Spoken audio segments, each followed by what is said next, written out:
Hey guys, आप देख रहे हैं साइंस आर्क। फ्रेंड्स, आज के समय में बिना इंटरनेट के शायद ही किसी का कोई काम हो पाता होगा। हम दिन भर में अधिकतर कामों के लिए इंटरनेट का उपयोग करते हैं और इंटरनेट के इस युग में एक चीज़ बहुत इंपॉर्टेंट है और वो है डेटा। दोस्तों, आपको यह जानकर बहुत आश्चर्य होगा कि पिछले साल वैश्विक स्तर पर लगभग 33 जेटाबाइट डेटा का निर्माण किया गया और यह भी अनुमान है कि 2025 तक लगभग 175 जेटाबाइट डेटा हमारे पास इकट्ठा हो जाएगा।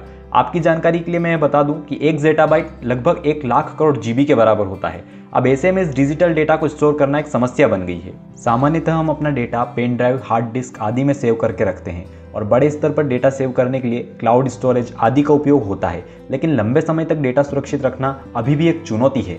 ऐसे में वैज्ञानिकों ने एक नई तरकीब निकाली है जिससे हम डेटा को लंबे समय तक सुरक्षित ढंग से स्टोर कर पाएंगे। आज के वीडियो में हम इसी के बारे में बात करने वाले हैं, तो बने रहिए वीडियो में अंत तक। यकीनन आपको कुछ नया जानने को मिलेगा।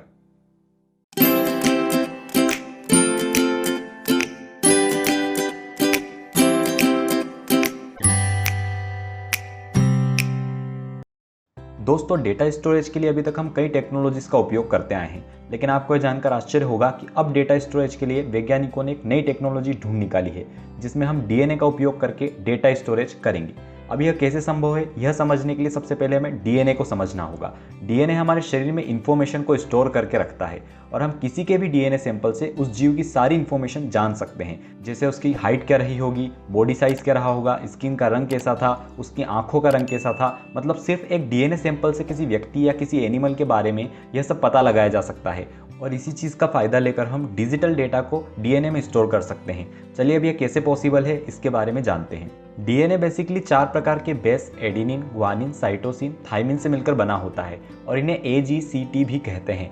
अब इन्हीं 4 बेस में से 3-3 के ग्रुप बनाए गए, जैसे TCT, TTC आदि। इन ग्रुप को कोडोन कहा गया। यह कोडोन एक तरह के मॉलिक्यूल होते हैं।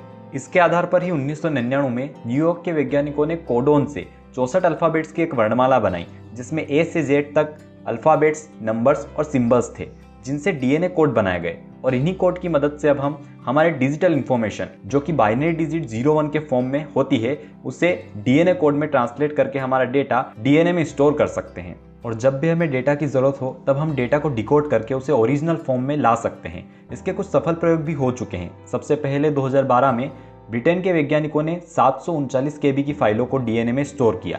इसके कुछ साल बाद माइक्रोसॉफ्ट और वॉशिंगटन यूनिवर्सिटी के शोधकर्ताओं ने इस रिकॉर्ड को तोड़ दिया और 200 MB डेटा को डीएनए में स्टोर किया। अगर इसके स्टोरेज कैपेसिटी की बात की जाए तो आप केवल एक पेंसिल इरेजर जितने डीएनए पर 10 करोड़ HD फिल्में फिट कर सकते हैं। इसके अलावा आज हम जो डिवाइसेस यूज़ कर रहे हैं, जैसे पेन ड्राइव, हार्ड डिस्क, वह कुछ समय के बाद खराब हो जाती है, पर डीएनए में हम डेटा को हजारों वर्षों तक स्टोर करके रख सकते हैं और इसी तरह अब हम ज़्यादा से ज़्यादा डेटा लंबे समय तक स्टोर कर पाएंगे। तो फ्रेंड्स, आई होप कि आपको यह जानकारी पसंद आई होगी और ऐसी ही साइंस और टेक्नोलॉजी से जुड़ी इन्फॉर्मेशन के लिए चैनल को सब्सक्राइब कर लें। और आज के लिए बस इतना ही। हम जल्द ही मिलेंगे ऐसी ही एक नई वीडियो के साथ। तब तक के लिए गुड बाय।